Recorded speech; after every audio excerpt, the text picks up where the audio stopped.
ഇനി നമുക്ക് കുറച്ചേരം ഒളിപ്പൂര് നടത്താം. ഒളിപ്പൂര് വഴി ഒരു ടീമിനെ അങ്ങോട്ട് വൈപ്പ് ചെയ്യാം. മെയ്വനെ അങ്ങോട്ട് തീർത്ത് പിന്നെ 3 പേരും കൂടി ഇട്ടേ അവൻ മേലേക്ക് കയറി.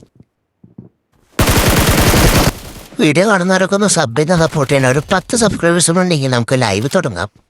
ഇവനെ ഫിനിഷ് ചെയ്തപ്പോഴത്തേക്കും അതിൻ്റെ മേളിൽ ഒരുത്തനും കൂടി ഇരുപണ്ട് ഒരു മണ്ടാൻ പിന്നെ 7 കഴിഞ്ഞിട്ടപ്പോഴത്തേക്കും പുള്ളി അപ്പുറത്തേക്കൂടെ ചാടി വന്നേ.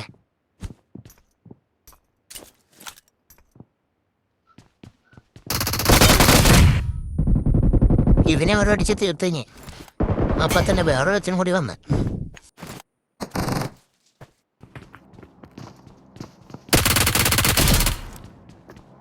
ഇത് ശരിക്കും പറഞ്ഞാൽ ഒരു സ്ക്വാഡ് എന്ന് പറയാൻ പറ്റില്ല. ഏതൊക്കെ ഒരു ടീമേന്ന് ആരും ഏരിയാത്രേ ഉള്ളൂ.